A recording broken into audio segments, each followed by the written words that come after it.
하늘이 준 선물. 일부 버려진 아이, 하늘이 준 이름. 박영수는 평생을 같은 골목에서 살았다. 서울 외곽, 지도에도 잘 나오지 않는 오래된 연립주택 단지. 젊을 땐 공사판을 전전했고 나이가 들자 막노동조차 부르지 않는 몸이 되었다. 그의 아내 정분이는 시장에서 채소를 다듬는 일을 하다 무릎이 망가져 집에 머무는 시간이 늘었다. 자식은 없었다. 없었다기보다 생기지 않았다. 병원에서는 서로 눈을 마주치지 못했다. 체질입니다라는 말이 끝나자 두 사람은 더 묻지 않았다. 묻는 순간 그 이유가 자기 탓이 될까 봐서였다. 그래도 둘은 조용히 오래 함께 살았다. 아침이면 같은 시간에 일어나 같은 양의 밥을 나눠 먹고 같은 골목을 쓸었다. 그날도 그랬다. 겨울이었다. 눈은 내리지 않았지만 바람이 살을 베듯 매서웠다. 박영수는 새벽 5시에 일어나 낡은 패딩을 걸치고 밖으로 나왔다. 정분이는 창문을 조금 열어 미끄러우니 조심해요라고 말했다. 그는 고개를 끄덕이고 골목으로 내려갔다. 쓰레기 분리수거장 앞에 다다랐을 때였다. 바람 소리 사이로 아주 미약한 소리가 들렸다. 처음엔 고양이인 줄 알았다. 이 동네엔 유난히 길고양이가 많았다. 하지만 소리는 끊기지 않았다. 울음이었다. 사람의 울음, 그것도 아기의 울음.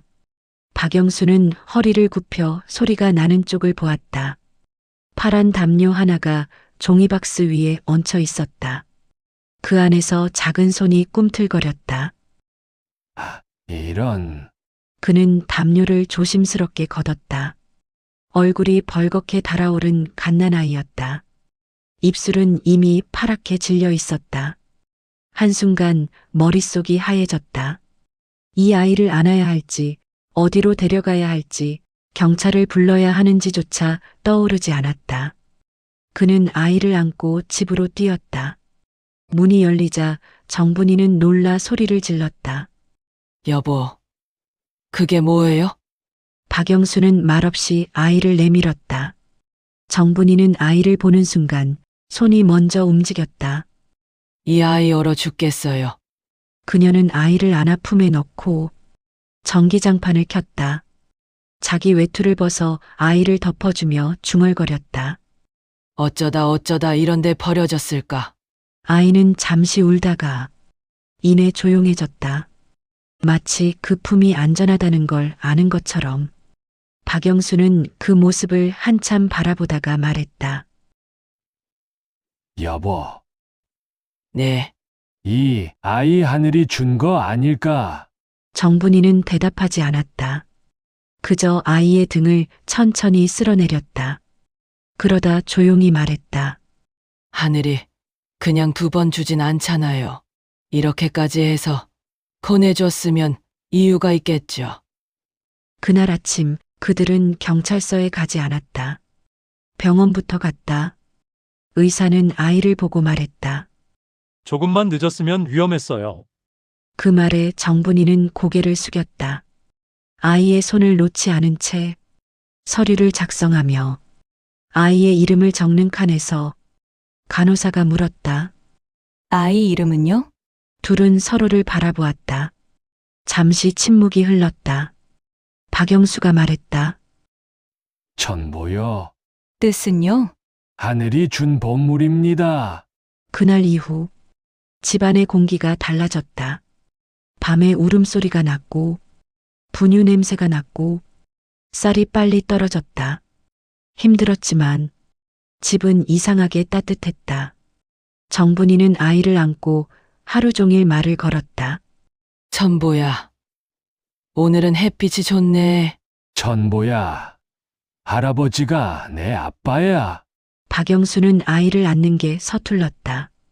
조금만 울어도 어쩔 줄 몰라 했다. 그러다 아이가 잠들면 한참을 얼굴만 들여다봤다. 이렇게 작은 게 어떻게 혼자 버텼을까? 천보는 잘 울지 않는 아이였다. 울다가도 누군가 품에 안으면 금세 조용해졌다. 마치 버려졌다는 기억을 본능적으로 숨기듯이 동네 사람들은 수군거렸다. 저 나이에 애를. 자식도 없다더니 무슨 복이래. 박영수는 그 말들을 흘려들었다. 정분이는 아이를 더 꼭 안았다. 그날 밤 아이를 재운 뒤 박영수는 처음으로 말했다. 여보, 이 아이 끝까지 책임질 수 있을까? 정분이는 잠시 생각하다 대답했다. 우리가 어디까지 살지 모르잖아요. 그래도 이 아이가 혼자라는 건 확실하잖아요. 박영수는 고개를 끄덕였다. 그 말이면 충분했다. 그날 이후 천보는 그 집의 아들이 되었다. 혈연은 없었지만 이름처럼 하늘이 맺어준 인연이었다. 그리고 아직 아무도 몰랐다. 이 아이가 자라 이 집의 노년을 지탱할 기둥이 될지 혹은 세상의 가장 차가운 얼굴을 먼저 만나게 될지를. 이부 아들처럼 그러나 세상은 다르게 천보는 조용한 아이로 자랐다. 울음이 적었고 때를 쓰는 법을 몰랐다. 마치 세상이 언제든 등을 돌릴 수 있다는 걸 너무 일찍 알아버린 아이처럼. 정분이는 아이가 울지 않으면 더 불안했다. 애가 너무 얌전해도 탈이야. 그 말에 박영수는 웃으며 대꾸했다. 우릴 닮아서 그런가 보지. 하지만 정분이는 알았다. 이 아이가 세상을 살피는 눈이 또래보다 훨씬 빠르다는 걸. 천보는 유치원에 가서도 먼저 말을 하지 않았다. 장난감을 두고 다투는 아이들 사이에서 항상 한 발 물러서 있었다. 자기 차례가 와도 누군가 다가오면 슬그머니 내주었다. 선생님이 물었다. 왜 양보해? 천보는 잠시 생각하다 말했다. 뺏기면 다시 없을까 봐요. 그 말에 선생님은 아무 대답도 하지 못했다. 초등학교에 들어가면서 천보는 다른 아이가 되었다. 학부모 상담날 정분이는 늘 맨 뒤에 앉아 있었다. 다른 부모들이 사교육 이야기, 학군 이야기를 할 때 정분이는 아이 손을 꼭 잡고만 있었다. 어느 날 한 아이가 물었다. 너네 엄마 왜 할머니 같아? 그날 천보는 집에 와서 말이 없었다. 저녁을 먹다 말고 숟가락을 내려놓더니 말했다. 엄마, 정분이는 그 호칭이 아직도 낯설었다. 그래도 웃으며 대답했다. 왜? 나는 진짜 아들이야? 정분이의 손이 멈췄다. 박영수는 아무 말 없이 고개를 숙였다. 정분이는 아이를 끌어안았다. 넌 우리 아들이야. 우리가 선택한 아들이야. 천보는 고개를 끄덕였지만 그날 밤 이불 속에서 소리 없이 울었다. 중학교에 들어가자 차이는 더 분명해졌다.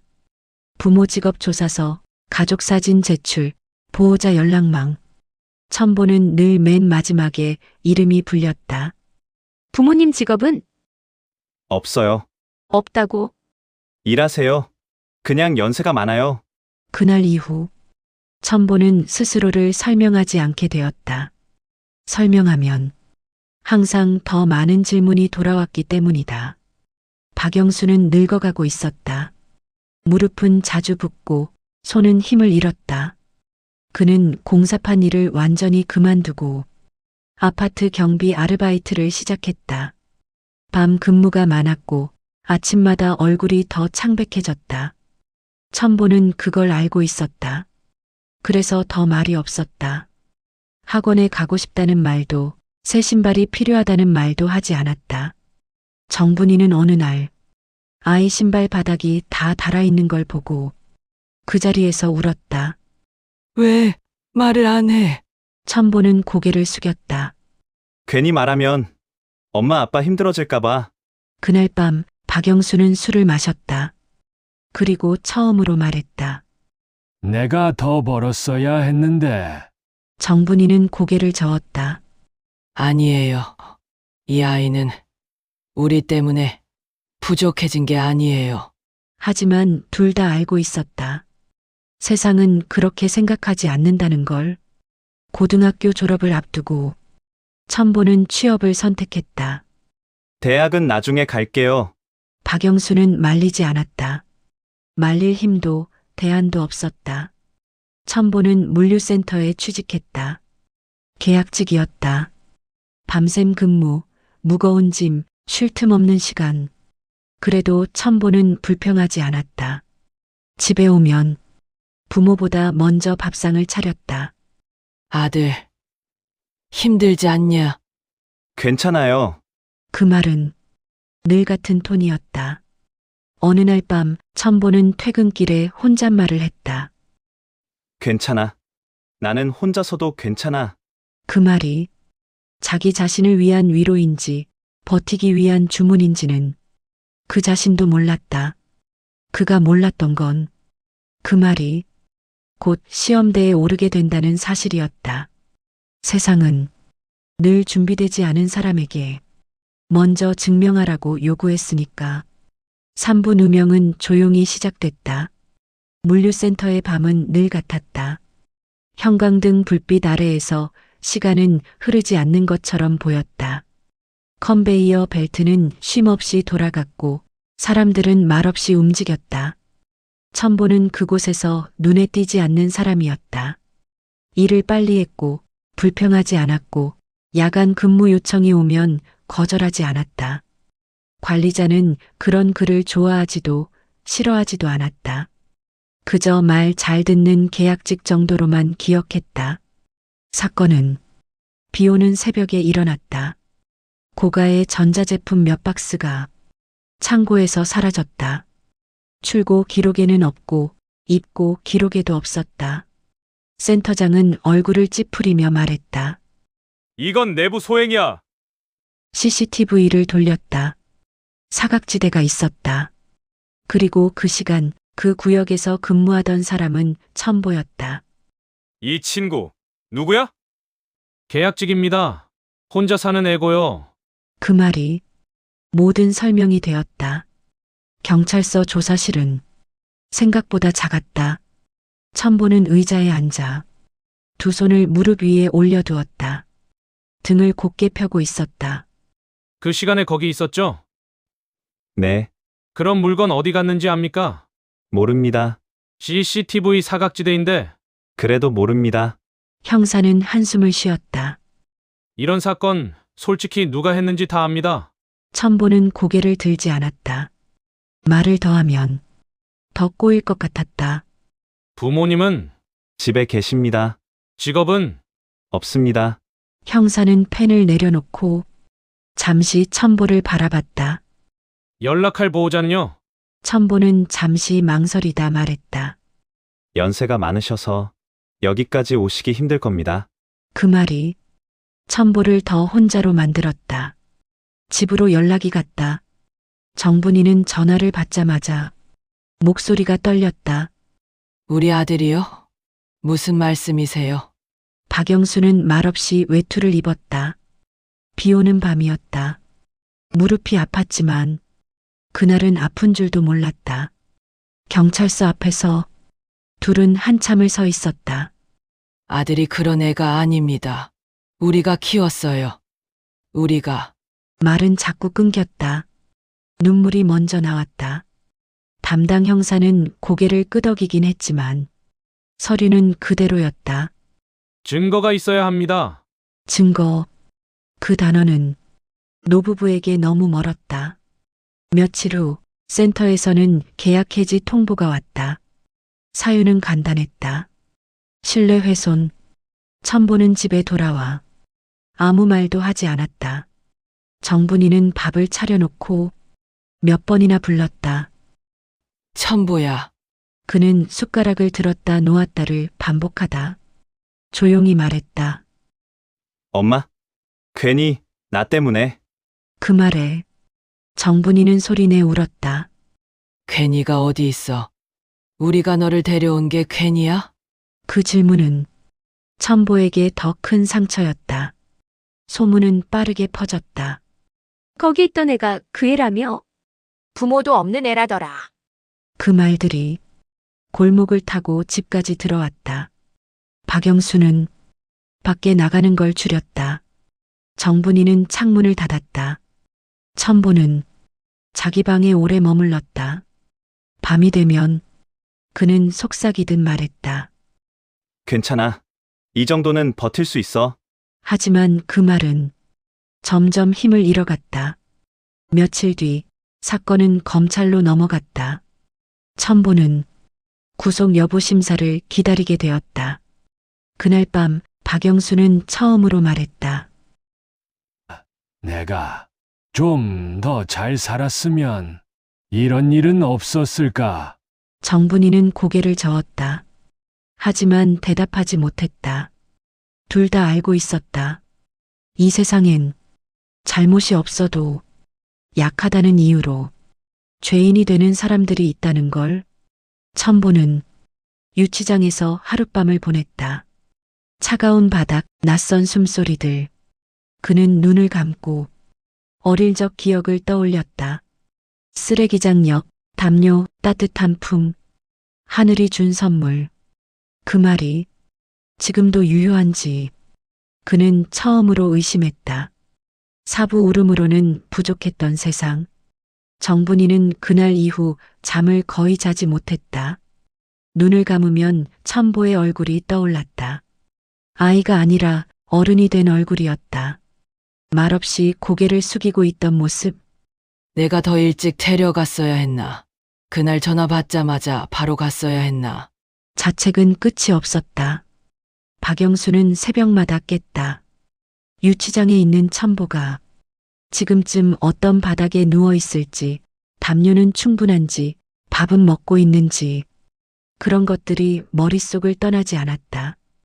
그는 지팡이를 짚고 동네를 한 바퀴 돌았다. 아침 공기는 차가웠고 골목은 여전히 같았다. 그 골목에서 그들은 천보를 처음 만났었다. 경찰서에 다시 찾아갔지만 대답은 늘 같았다. 조사 중입니다. 기다리셔야 합니다. 법대로 진행 중입니다. 박영수는 고개를 숙여 말했다. 우리가 뭘 더 하면 됩니까? 형사는 잠시 망설이다가 말했다. 증거요. 그 한 단어가 또다시 벽이 되었다. 정분이는 아들의 초등학교 담임이었던 선생님을 찾아갔다. 아이의 성실함을 증언해 줄 수 있지 않을까 해서였다. 선생님은 기억하고 있었다. 말이 적고 착했던 아이죠. 하지만 고개를 저었다. 마음은 알지만 법적인 증거는 아니에요. 다음은 물류센터 동료였다. 그 애가 그럴 리 없어요. 하지만 누구도 나서서 서류에 이름을 쓰겠다고 하지는 않았다. 괜히 엮이기 싫어서요. 그 말은 이해되면서도 잔인했다. 천보는 유치장에서 시간을 세지 않았다. 세기 시작하면 버티기 힘들 것 같았기 때문이다. 그는 대신 어릴 적 정분이의 손을 떠올렸다. 밤마다 등을 두드리며 불러주던 이름. 천보야. 그 소리가 지금은 너무 멀게 느껴졌다. 옆칸에서 누군가 중얼거렸다. 다들 억울하대. 천보는 대답하지 않았다. 자기 억울함을 말로 꺼내면 부서질 것 같았다. 구속영장 심사 날 박영수와 정분이는 법원 복도를 서성였다. 의자에 앉아 있어도 마음이 가라앉지 않았다. 천보가 들어왔다. 수갑은 없었지만 손이 부자연스럽게 모여 있었다. 정분이는 아이를 보자마자 울음을 터뜨릴 뻔했다. 하지만 참았다. 여기서는 울음이 도움이 되지 않는다는 걸 이미 배웠기 때문이다. 판사는 서류를 넘기며 차분하게 질문했다. 증거는 정황뿐이군요. 검사는 고개를 끄덕였다. 그러나 피의자가 현장에 있었고 설명하지 못하고 있습니다. 천보는 고개를 들었다. 입을 열었지만 말이 나오지 않았다. 박영수는 그 순간 깨달았다. 이곳에서 말을 잘하는 사람이 유리하다는 걸. 그리고 천보는 말로 자신을 지키는 법을 배우지 못했다는 걸. 다행히 구속은 피했다. 그러나 사건은 끝나지 않았다. 집으로 돌아오는 길 천보는 말했다. 미안해요. 정분이는 고개를 저었다. 아니야. 하지만 그 말은 천보를 안심시키지 못했다. 집으로 돌아오자 우편함에 편지가 하나 들어 있었다. 출입 제한 안내. 동네 주민 회의에서 천보의 출입을 제한하자는 이야기가 나왔다는 내용이었다. 박영수는 종이를 손에 쥔 채 한참을 서 있었다. 여기서도 우린 증명해야 하나? 정분이는 그날 처음으로 말했다. 여보, 우리가 아무리 울어도 세상은 안 바뀌는 것 같아. 그 말은 패배 선언처럼 들렸다. 그날 밤 천보는 부모가 잠든 뒤 거실에 앉아 있었다. 불을 끄고 창밖만 바라봤다. 괜히 태어났나? 그 생각이 처음으로 스쳤다. 그 순간 천보의 휴대전화가 울렸다. 낯선 번호였다. 그 전화는 이야기의 방향을 조금씩 바꾸기 시작했다. 오부 판결을 내리는 사람. 전화는 짧았다. 천보 씨 맞죠? 저는 이 사건을 맡게 된 변호사입니다. 천보는 한동안 아무 말도 하지 못했다. 변호사라는 단어가 자기 인생과는 너무 멀게 느껴졌기 때문이다. 공익 사건으로 배당됐습니다. 기록을 봤는데 몇 가지 이상한 점이 있습니다. 그 말이 천보의 가슴을 처음으로 흔들었다. 며칠 뒤 변호사는 박영수의 집을 찾았다. 서류 가방 하나를 들고 낡은 연립주택 계단을 천천히 올라왔다. 젊지는 않았지만 눈빛이 유난히 차분한 사람이었다. 부모님 되시죠? 정분이는 그 말을 듣는 순간 눈물이 났다. 네, 저희가 키웠어요. 변호사는 고개를 끄덕이며 집안을 둘러보았다. 벽에 붙은 상장들, 초등학교 졸업사진, 군데군데 다른 가구. 이 집에 거짓은 없어 보입니다. 그 말에 박영수는 처음으로 허리를 펴고 앉았다. 변호사는 사건 기록을 하나씩 꺼냈다. CCTV 사각지대요. 이 구역은 원래 관리 책임자가 순찰해야 합니다. 그런데 그 시간대 순찰 기록이 없습니다. 정분이는 이해하지 못한 채 고개를 끄덕였다. 그리고 출고 기록이요. 물건이 사라진 시간보다 출고 서버 로그 수정 시간이 뒤에 있습니다. 박영수는 손이 떨렸다. 그럼 네, 조작 가능성이 큽니다. 며칠 후 담당 판사가 바뀌었다. 공익 변호사 출신으로 서류를 끝까지 읽는 사람으로 알려진 판사였다. 그는 사건 기록을 보다가 펜을 내려놓았다. 이건 너무 단순하게 처리됐군요. 검사는 말했다. 피의자가 명확한 알리바이를 제시하지 못했습니다. 판사는 고개를 저었다. 말을 못하는 것과 죄가 있는 건 다릅니다. 그 말은 조용했지만 법정의 공기를 바꿨다. 재조사가 시작됐다. CCTV 원본 파일, 출입 기록 서버, 보험 계약서 하나씩 퍼즐이 맞춰지기 시작했다. 그리고 관리 책임자의 이름이 서류에서 자주 등장했다. 왜 이 사람의 동선은 항상 기록이 빠져 있죠? 그 질문에 아무도 바로 대답하지 못했다. 천보는 재판정에 서 있었다. 이번에는 고개를 숙이지 않았다. 판사는 물었다. 왜 그날 아무 말도 하지 않았습니까? 천보는 잠시 숨을 고르고 말했다. 말하면 아무도 믿어주지 않을 것 같았습니다. 법정이 조용해졌다. 판사는 고개를 끄덕였다. 그 판단은 이 사회가 만든 겁니다. 며칠 뒤 진범이 드러났다. 관리 책임자는 보험금을 노리고 계획적으로 물건을 빼돌렸다. 첨보는 그저 가장 만만한 사람이었다. 판결 선고 날 판사는 마지막으로 말했다. 이 사건은 도둑을 잡은 사건이 아니라 우리가 얼마나 쉽게 사람을 버리는지를 보여준 사건입니다. 무죄. 그 두 글자가 천천히 울렸다. 정분이는 그 자리에서 주저앉았다. 울음이 터져 나왔다. 박영수는 아들의 어깨를 붙잡고 말없이 고개를 숙였다. 첨보는 그제야 눈물을 흘렸다. 법정 밖으로 나오는 길 판사는 첨보에게 말했다. 가족이 있다는 건 약점이 아닙니다. 지켜야 할 이유가 있다는 뜻입니다. 첨보는 고개를 깊이 숙였다. 집으로 돌아온 그날 밤 세 사람은 말없이 밥을 먹었다. 밥은 평소보다 조금 더 따뜻했고 국은 조금 더 짰다. 하지만 그 누구도 불평하지 않았다. 이제 남은 건 끝이 아니라 선택이었다. 육부 가족이라는 판결. 무죄가 선고된 뒤에도 세 사람의 삶이 갑자기 달라지지는 않았다. 아침은 여전히 일찍 왔고 박영수의 무릎은 여전히 시렸으며 정분이는 습관처럼 밥을 조금 더 퍼놓았다. 다만 집안의 공기는 조금 달라져 있었다. 조심스럽지 않아도 되는 침묵, 설명하지 않아도 되는 눈빛. 그게 가족이라는 걸 그들은 늦게서야 알았다. 첨보는 다시 일자리를 찾았다.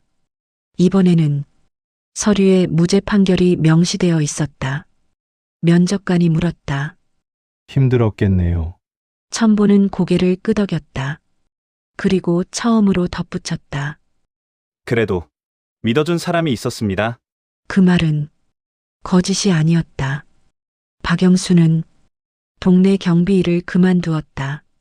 몸이 버티지 못했다. 미안하다. 그는 어느 날 말했다. 첨보는 고개를 저었다. 아니에요. 이제는 제가 있어요. 그 말에 박영수는 아무 대답도 하지 못했다. 대신 천천히 고개를 끄덕였다. 정분이는 첨보의 빨래를 개다 문득 손을 멈췄다. 아이 옷을 개던 손이 이제는 어른의 옷을 개고 있었다. 시간이 차. 말을 잇지 못하자 첨보가 웃으며 말했다. 엄마, 저 아직 많이 서툴러요. 정분이는 그 말에 안도하듯 웃었다.